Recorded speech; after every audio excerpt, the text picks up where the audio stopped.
We have web tests, manual tests, load tests, unit tests, automated, generic, ordered, and third party. Now, as just a straight list of tests, that may not be as interesting. So let's talk about what's in the product right now if you got the tech ed bits. The web tests are there. Web tests are essentially a way to go to a website, click through it, click on different buttons, click on different forms, submit different data, and that all the web traffic gets saved, and we then can play it back without you writing a single line of code. So I have a website, I want to test it, I go through it, I record it, I play it back, and we get the test. And we can then use that test inside the Visual Studio framework. A manual test. So in my organization, I don't actually write a ton of code. My job is to come up with scenarios to walk through, walk the product through manually. I give those to other people, and I share them with other people, and I want other people to kind of use those and follow the steps. Visual Studio helps you do that. We actually use Word and a text file to do that. So if you have Office and you want to use Word, that's great. If you don't have Office and if you want to just use a text file format, you can use that too, and we have that all integrated into, and you can see the integrated reports all with that. So just because you're not writing code inside Visual Studio, you're still able to do testing. A lot of people on the web have asked that question: what if I don't want to write code? Do I have a mechanism to do that? And we do give you that mechanism. Load tests are one of the most interesting types of tests. Load tests let you take a lot of other tests, any other type of test, probably not a manual test though, but any other automated test, and put it inside a container, inside the load test container. And then we can run that set of tests under load. So you can tweak some knobs and talk about how much load you want generated against your server or against your application, and then we run those tests against that and then collect all the performance data. So if you expected your app to perform a certain way under a certain amount of load, you didn't want to get certain, you expect to get so much disk thrashing, or you expect to get so much memory usage, we can show you that allow you to set thresholds and see where those points fail. Unit tests, of course, for this crowd it might be pretty obvious, but unit tests are tests written by developers, typically, and they can be used by testers and they can be written by testers. We're not limiting you to that, but traditionally we talk about the unit test definition. Developers write unit tests to go right up against their code, or very technical testers sometimes write unit tests to go right up against the code. Sometimes this is called white box testing, and it goes against the code, very, very tightly integrated. We're going to get very deep into the unit test discussion just because most people are interested in the in-unit and test-driven development stuff, and so we decided to get pretty deep in this presentation for that. Automated tests are just what they sound like, kind of a base form of testing. How do I make a test by hand that just is automated, that I can then run inside Visual Studio? We give you a way to do that. Generic tests are interesting. We'll talk about them a little bit. They're the beginning of our extensibility story, not our end. But if you have an existing harness today that you have in your organization, and you want to wrap that and have it used inside Visual Studio, you don't want to convert all those tests, or you don't want to rewrite them by hand. You can just wrap them inside a generic test. Now they're executable from Visual Studio, and it gives you a way to do that. Is that a way you can harness and unit tests that are inputs now? Yes, it is. And we'll show you an example of that. Order tests allow you to take a set of tests and order them, put them actually in an order and run them. So if I have 5 unit tests, and together they make a scenario, if I run them 1, 2, 3, 4, 5, I can put them in an ordered container and run them 1, 2, 3, 4, 5. Third-party tests are also in the build today. Third-party tests are kind of the rest of the extensibility story when it comes to testing types. So we give you the ability to write your own testing type. We didn't want to create kind of, this is Microsoft's brand of test. We knew that wouldn't work. Test teams are very highly complex, and just one static set of types wouldn't be enough to service all of those teams. So we went ahead and exposed a way for everyone to add their own types into Visual Studio, and our partners, like CompuWare, have already started to do that. So at TechEd, we actually presented with CompuWare, and we showed their sets of tests running with our sets of tests, just as if they were built into Visual Studio from the ground up. And actually what they did was leverage this third-party interface, build it into it, and now their tests are inside Visual Studio. So let's talk about unit testing specifically. So when we talk about unit testing, we're talking about developers or very technical testers who want to write code that is very tightly tied to the actual programming interface. It's almost always automated. It's typically a one-to-one mapping, so it's very tightly coupled. Very white box. Typical problems we hear, though, in this model are things like, well, it's just tedious. I want to build a set of unit tests for a large number of my methods, and it's just hard. It just takes a lot of time. And if I have to learn all these different things to actually get the test framework to use, yeah, at 3 o'clock in the morning when I've just got my dev code done, that's not a great thing. So it should kind of be simple. It should not be so tedious. If I have 200 methods that I have to write unit tests for, it'd be really great if that was just really easy. It should also not tie me to one process. If I'm doing unit testing today, but tomorrow I want to migrate to doing test-driven development, it shouldn't stop me from that. If I'm doing test-driven development today, I should find this useful. It shouldn't be the case that you've locked me into a Microsoft standard way of the development process. And with things like MSF, we really want to go in a different direction than that. We want to really open it up. So this is like, these are typical problems we hear. And probably the biggest argument we hear is just that this isn't, once I go through all this pain, once I do fight the tediousness, once I do learn a framework, once I do kind of break through the process barrier, it's just not very effective. I make a set of unit tests, I produce them, and we still have lots of bugs. And that's not a great thing. So we kind of looked at Visual Studio unit testing and we said, how can we fix all of these? How can we make unit testing better for the developer in the field and at a company? So the first thing we wanted to do is just make unit testing easy. Let's go ahead and make it low overhead. Let's make it where you don't have to inherit from a ton of interfaces. You don't have to you don't have to inherit from a ton of objects. You don't have to implement a lot of interfaces. There's not a ton of APIs to use, but there are some things to help me, so I don't have to do everything by hand, right? That was the first set of challenges we faced. And the first thing we said, let's make it easy, let's do this. So the first thing we want to show you with the bits is actually going ahead and writing a unit test by hand so you can just see how straightforward it is. You had luck doing it that way? I've always just not selected settings or select Burton settings. Okay. So this is definitely pre-shipping bits. If it should happen to explode, by the beautiful colors. You can tell by the beautiful colors on the screen, right? If it happened to explode, please forgive us. So we're going to go ahead, and I'm just going to very quickly create a new project inside Visual Studio. So I'm going to click on C#, and as you can see, the icons are a little scattered. We're definitely going to fix that.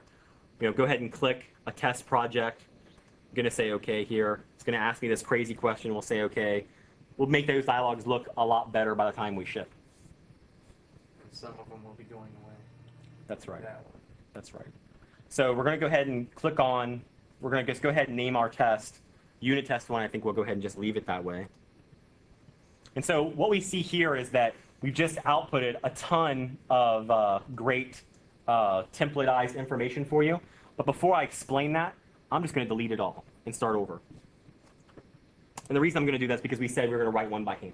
So we want to show really how simple this is. So the first thing I want to note is the actual line at the top, using Visual Studio Quality Tools Unit Testing Framework. So we went ahead and instead of writing that long line, that's just actually including referencing the libraries of the helper APIs that we're going to use. We're going to go ahead, create a class here, public class unit test 1, and then public unit test 1, my good constructor. Oops. And then public void, call my test my new unit test. So I save, I compile, and I see that this succeeded. We have, a test, or excuse me, we have a class that was built, and everything worked great. And this is what you expect to write if you're a C# developer. Pretty much nothing to learn here. If we check out the actual test view that we said was a nice tool to help developers find their tests, we'll see that no tests have shown up yet. So we're in a test project. We've began to write kind of a little framework for our test, our first basic test, but it's really not a test yet. So that begs the question, how do I make it a test? So I go to my normal class, I go, I add the attribute test class, and as soon as I do that, now this class is actually recognized by Visual Studio as a container of tests. And if I then go to the test method and say test method, that's right. If you're familiar with the in-unit way of doing things, this is going to sound very familiar to you. And that's by design. I mean, we definitely looked at kind of the different community tools that are out there and said what works versus what doesn't work. And the ones, some of the experiences that we thought did work, the attribute-based testing, we went ahead and said, yeah, that's a good model to get into. That doesn't mean that other vendors won't have other models. They will, and we'll help them support those. But this is just ours, an attribute-based system that's kind of Microsoft-specific that you can kind of use. We now see that once I've just added test class and test method and I compiled, we now see the test is actually listed in the test view. There's my test. So just by, I created a little class. It took me less than 2 minutes. I put a couple of attributes there, and now it's a test. Now, I'm going to go ahead and use one of the libraries that we know about. We have this assert class of libraries, which also very in-unit-like. And we're going to go ahead and select inconclusive. And we're going to put a message and say, need to write some test code here. Right? Right. Compile. We succeeded. Now I can grab my test and just execute it. We get this great dialog that comes up. This dialog is the run configuration dialog box. And there's a way to very quickly say, use this selected run config for all runs, so you don't have to keep seeing this dialog box. But what it does is allow you to set runtime parameters for your particular test run. So if I want to do things like change the machine configuration to run externally on a third machine or on a separate machine or remote machine rather than on my local machine, I can do that. If I want to run code coverage, I just click on a tab, do some code coverage information, and I'll actually get the code coverage numbers, which we'll see in a little while. And if I want to do some deployment information, deploy some files with my test, we go ahead and allow you to do that here too. All runtime variables that you can set on the actual run itself.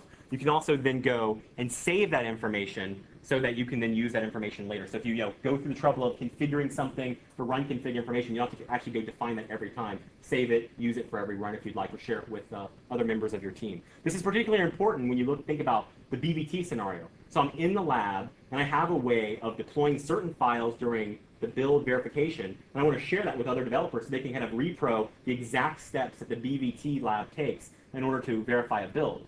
Well, now this makes it very easy. I have my configuration file, I give it to someone, they import it inside Visual Studio, and you're done.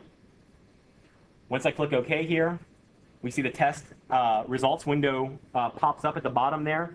We see my new unit test has run. The outcome is inconclusive, as we actually said that would be the assert that we'd throw. And what we see is that the error message is assert inconclusive failed, need to write some test code here. So if I had some inconclusive test results inside my code, and I accidentally checked that in and put it inside a known category like BVTs, and I used that in a lab and actually ran some tests that had the result inconclusive, reports would still see that as a failure. You wouldn't be able to see, a test that was in your build that had an inconclusive run and actually, mistakenly think the run of tests, the set of tests I executed, actually all passed. But we do go ahead and note that differently from an actual failed result where I've actually gotten the result, compared it to something, and I know it's a known failure and I need to go ahead and log a bug. This is more of a test development error or a test development investigation rather than a dev code investigation. So that's pretty much the most straightforward way of going ahead and writing a unit test by hand. Very straightforward, very simple. When the results window's there, does that export out to XML or anything that can then be imported by reporting tools? Right. So the question is, can it export out? So by default, this window is populated by a set of XML that's on disk, and you can definitely read it yourself if you'd like to. Another interesting feature that I'll show here, because we don't show it in other parts of the demo because we don't have the server bits hooked up with this particular, because we just kind of threw this demo together at the last minute. But if I right-click on this particular result, assume that it was a real failure, we'll see there's an actual menu item, create bug.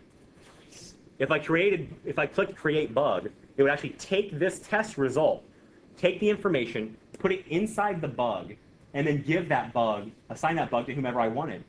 The developer could take that particular bug, open it up, double-click on that result, open it inside their copy of Visual Studio, and rerun the test. And lines, and that has all that rich stack trace information that you showed us in that other. That's right. That's right. And in some case, it actually has more. It has all the information that the tester wanted to gather, and then some. So it literally, from a development perspective, if you've ever been in that situation where you get a test without a repro case, you're like, rats, if I had the repro case at 2 a.m., I could go ahead and do something. Here I'm blocked until the tester comes in the morning. Now I actually have the repro case. And if you actually had the repro case, but you wish you could actually do some investigation on what the tester saw on their actual config, we can actually show you that info. Good stuff.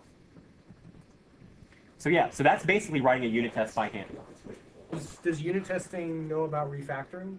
Yes, it does, and we'll show you that as well. Cool. Let's see, and is there any kind of IntelliSense awareness of the testing? I'm not sure what feature it is that I'm looking for, but it seems like somehow when I'm in my code, having IntelliSense that lets me go to a related test method, is that like Right-click, go to test. something like that? I'm not. Yeah. Yeah, so as you reference your dev code, you can right-click and jump right to the definition of that dev code.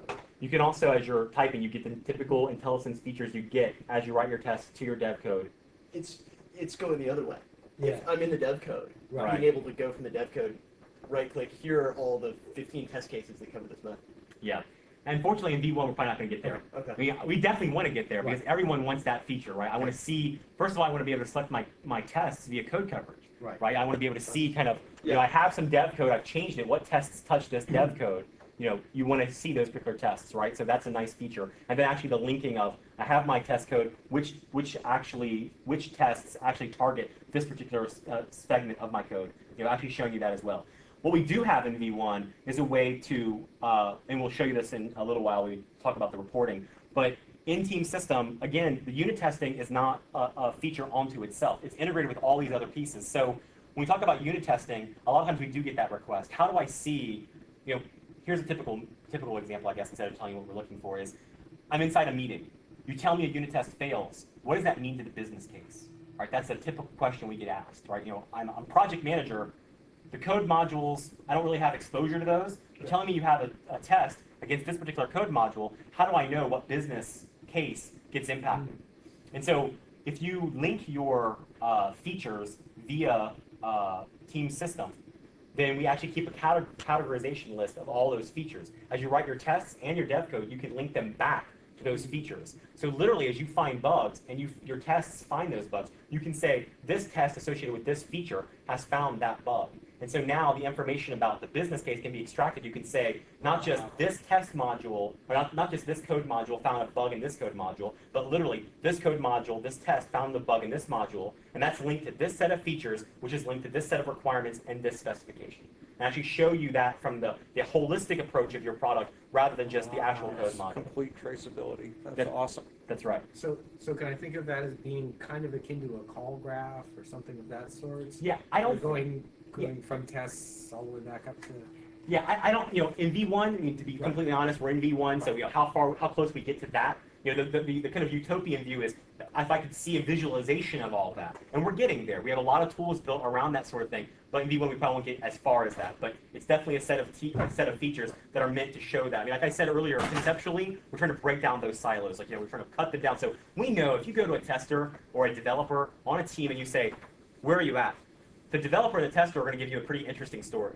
If you go to a project manager, sometimes that story is vastly different. It's not because the project manager is trying to sell you. Not a lot of times. I mean, sometimes maybe, but in general, those guys just don't have that exposure to the lowest set of features. How can we get that information to those desktops? And vice versa. If I'm a tester and I'm trying to figure out what types of test cases I should write, in the ideal world, I know, right? I know the scenarios that are most important to my team. But all too often, that gets lost in the shuffle. Some guy over here in project management has defined those scenarios, and management has agreed that this is probably 1, this is probably 2, this is probably 3. But somehow, at the lowest level of the organization, the developer up at 2 a.m. or the tester who's there in the lab, they don't understand what that scenario is. This lets them see that, all from within Visual Studio. Guys, one more probably V2 question. Go crazy. Can I run a test while I'm in edit and continue? Yeah. So. And I'm assuming the answer is no, but yeah, we don't do anything to break the edit and continue phase. So the way I'll answer that question is by saying we definitely have integrated debugging. And debugging, part of the debugging scenario is edit and continue. In V1, when we get there for a perfect edit and continue experience, we hope we'll get as close as other parts of Visual Studio, but we probably won't get Maybe I was asking a different question, which is, so I'm working on my production code. Yep. And I'm in edit and continue, and I want to make some changes. Yep. Can I make those changes, and instead of continuing through the execution of my dev code, can I first run tests and then continue stepping through my code? And I'm assuming that's no V2 or 3 or 4 or 5, but is it conceptually something that could be happening? Yeah, I think it's definitely an interesting feature. From our perspective, what we've struggled to do is say, in Visual Studio, we all know that Visual Studio has a world-class debugging environment, and it does enable things as interesting as edit and continue. It jumps across machine boundaries. It does all these things in the debug environment. So what we've said is that the test features themselves should definitely be integrated with the debugger, so that if I've written a unit test and I start in my unit test and I'm making sure my unit test is good, and I jump into my dev code and I'm walking through the different stack of my dev code, different calls, I want to be able to set breakpoints and figure out if you've given me a bug, where that bug's at. I don't want to have to the test code doesn't work with the debugger. We didn't want that, so we went ahead and made that work. So that's definitely integrated. However, to do something as interesting, and so in that mode, if you were in your dev code and you decided to edit something and you want to continue, I think normal Visual Studio edit and continue rules would apply. But if you want to do something interesting, like make your tests part of your build system inside Visual Studio that runs as part of edit and continue, we're not there yet. But we hope to get to those interesting scenarios. I mean, in the end, I think we all kind of understand that when you look at the test-driven development and the agile communities, what they're really touting is, can we get tests really tightly integrated into the development project and into the development cycle so that we can find bugs faster, save money? And that's really what we're trying to do, just bring it back closer. And things like static analysis is really what that's all about, actually finding the bugs even before you run them, actually looking at compile time and before compile time and finding those bugs. So in that vein, we're going down that path and getting as tightly coupled as we can. Yeah, so the next point that we wanted to bring up was that there's also this idea of human error sometimes accounts for missed methods and sometimes entire missed classes when you're doing unit testing. I'm trying to do unit testing of a large code base. Sometimes I didn't write that code base. I inherited it. That's, if you think about the lifetime of your code, it's not just this year. If it, typically it's a couple of years. It's more than a couple. It's a long time, and more than one person kind of inherits that code. In some cases, you inherit code that really didn't adhere to a unit testing standard, or another developer didn't have time to write those unit tests. So not always do you know every method, and even if you do know every method, sometimes they're so numerous, and you haven't written the unit test one off every time you've done it. You now find yourself in the unfortunate position of trying to figure out, how do I keep up? And it's tedious and it's hard, and a lot of times we have this error.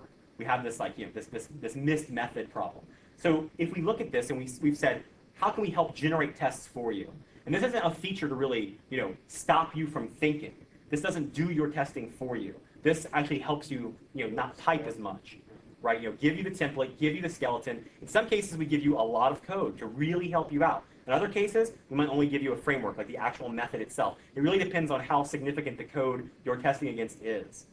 So what we can do is look at a namespace, an entire namespace, right-click on that namespace and say, generate code for this namespace. We'll look at all the classes and all the testable elements in that entire namespace and generate unit tests from them immediately. And in most cases, you'll get a default level of coverage just with those unit tests. So with one right-click on an entire namespace, you get a basic level of coverage without writing a single line of code. Now, that basic level of coverage may not be as interesting as you really are going to want it. So we don't actually put those tests and say whether they pass or fail. We morally say they're inconclusive, because you have to look at them. Again, it doesn't stop you from thinking, it stops you from typing. So we can also go to a class level and say, forget the whole namespace, this specific class that I've created, I want to generate tests for all of it, all of the methods and all the testable properties inside it. Or I want to drop right down to the method, the actual testable element, the method, the property, what have you, right-click on that guy, generate code for that particular method, that particular property, and get that for you, get that skeleton for you. And so, really this is about, bringing that productivity to you and cutting down on the tediousness. Do you want to run this one? Sure. Okay. So now we're going to show you a demo of using code generation. Tom's going to kind of run that. Take it away, Tom. I don't know what there's left to be said. You covered everything. That's right. You just didn't see it. That's right. So you probably want to go ahead and load animal to do that. Good idea. That's exactly what I was gonna do. Can I ask another question? Yeah, please. Is there a way when you're putting in that skeletal code, is there an assert or a state that it can be in that is, this test harness is not complete, but I don't want it firing off as inconclusive? So that I, as I'm building out those test cases for that legacy code that doesn't have any tests, so that I don't start blowing the You can reporting of the filter out tests. the inconclusive, right? So it's not an actual fail error, right? It's inclusive. That's right. But you can do both. You can filter out. You can also just take the inconclusive out. Oh, and just not assert anything. Well, actually, we'll show you what we do here. We'll kind of show you the basic thing. So we actually understood that some people won't want the inconclusive. But some people who are very pure about the notion of, you know, what I want is a pass or a failure. I don't want inconclusive. I want to actually have a pass or fail, or I want to maybe put my own assert in. We're not sure if we'll get to the point where we can include your own assert, your own custom assert in at code generation level, but we definitely understood that inconclusive might not be what you'd want, so we gave you a way to turn that off, and Tom will show you that in just a moment. Okay, so as Jason said, he was talking about inheriting somebody else's code. So what I've done is I've created a new project called My Tests, and I've opened a project called Animal, which is a program that Jason wrote for demonstration. So I'd like to go in and actually, One part is the front end, which is animal, and one part is kind of the internals, the guts of the program, which my sense of humor. sorry, so we're going to test some of the animal guts. Specifically, we're going to look at testing the persistence manager piece. And what Jason was talking about is that we can go through and, like he said, generate tests for the namespace level, class level, all the way down to the method level. So I'm going to go ahead and create one for the class level. And you notice that I'm right-clicking in the editor itself. As I right-click on the class and I select, I'll get, of course, a context menu. I've got Create Tests now, showing up as a first-class citizen. So when I select Create Tests, you notice it brings up this Unit Test Generation dialog box. And this lists everything that I can create tests for. So it's basically everything that it knows about, but you'll notice that it's specifically the context is around what I just selected. Okay, there's some other things available to us where I can control exactly how it's creating these tests. So we're talking about how you can create inconclusive by default. So we can go ahead and do that here, or we can, so it'll go ahead and just create that assert for us for every one of the tests, or I can turn that off if you don't like that. I can also go down to the point of telling it exactly how I want to name everything. So I can, right now what we're doing is we're taking the class name and then appending test to the end of it, and the same with the, for every test class. Same with the methods. So we're just going to go with the defaults.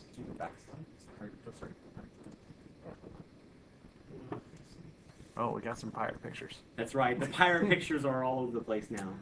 All right. So once I've selected exactly what I want, I can then tell it which project I want to put it into. And we advocate the idea of putting things into specifically a test project, so you're not shipping your tests with your code. So I've got my tests, which I mentioned I set up already.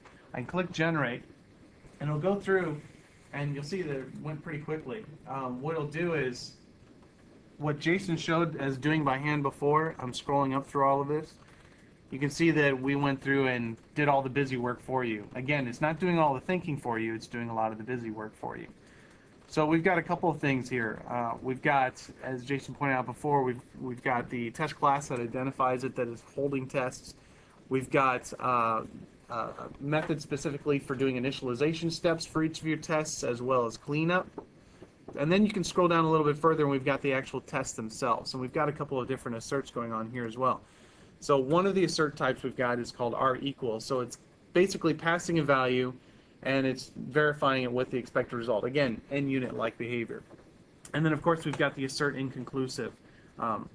Now, I actually haven't written any tests for animal yet, Jason, so I may just go with what's going here as the default.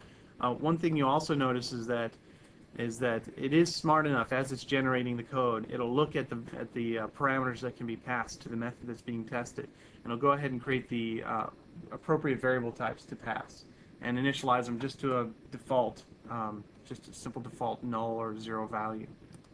Okay. What's interesting about that is that in one hand, of course, we know that if you put the default variables inside there, zero and null and all that good stuff, it's not an actual valid call. if you are testing, certain sets of methods, according to your spec, that might be that might not be valid input. However, it's interesting to test the boundary condition. So even out of the box, testing the boundary condition of if I did pass 0, if I did pass null, what would happen? I mean, that's a decent basic test, though you're going to have to go back and kind of add more variables to it. So I may have fouled something up, but I'm getting an error when I'm trying to build this specific test. So, right, did you compile animal beforehand to make sure it compiled? I did. But let me try it again. Okay. So And animal guts building compiles? and animal guts.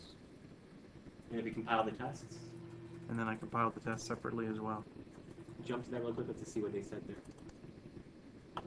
Oh, jeez. Oh, go ahead and delete Crying out unit loud. test 1. I'm not sure what that is. Oh, this is leftover from your handwritten one? Yeah, I'm not sure why that would be that way. Let's go ahead and... Right. I'm not sure why that's there. Okay. Go ahead and build it. My bad. Sweet. Excellent. And so now you'll notice over in the test view window, all those methods that we've created tests for are showing up over here in the test view. And so I can select those and tell it to go ahead and run them. And this is what you've seen before, where I've got the run configuration dialog box. I can tell it if I want to run it locally or if I want to run it remotely. And then, of course, code coverage, where I can go through and basically run and have it show code coverage. Now, as I run the test, you notice that it's showing the outcome of all these tests. Again, we've not done any of the actual setup for these tests, so a lot of them are failing or being flagged as inconclusive, which is telling me that I need to go in and actually do some work on these tests. Anything to add to this one, Jason? I do actually have. Can you jump back to the test code really fast? Yeah. And we can minimize the results viewer there. You bet. Yeah. So I just want to kind of show you a couple of interesting, cool features here, I think. So let's go ahead and let me drive there for a minute, Tom. See if I can get in there, shave some kind of coolness here. So so if I go back to the animal guts class for a minute, check out persistence manager. Let's go ahead and look at the object browser really fast. Where is that good guy? Check out animal guts here. Check out persistence manager. Right. So this is the actual test, the actual methods we just tested. Right. We have this base set of methods that the base set of classes we just generated. So what's interesting about this is that this is what we've tested. Notice that one of these guys is private. Right. If you want to test this, this is private. This is a property. So not just methods, but actually the property itself and a private method. So, a lot of times when you're doing unit testing, you're the dev or you're the white box tester, and you do want to test some private methods. You do want to make sure they conform to a spec. We can do that in .NET by using reflection, but writing that code, it's not very fun, right? So what we've done, if we go and jump to the test really quickly, we see that the private guy is called load list. So we come down here, we find load list test, we click on that, and we jump right to the dev code, or to the test code. And what we see here is that the accessor, we created the target, which was persistence manager. We then created a persistence manager accessor that we made for you that allows us to get to the private members of that particular class.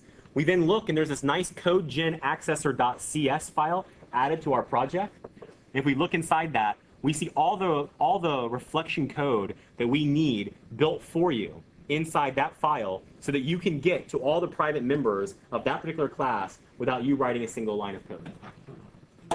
Nice. Yeah, thank you. That's good stuff.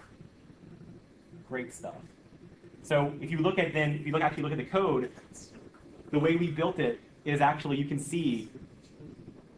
Yeah. Well, I've written code like that. I don't know how many times to unit test private or protected private, stuff that I need. That's awesome. Excellent. It's great to hear that. That's awesome.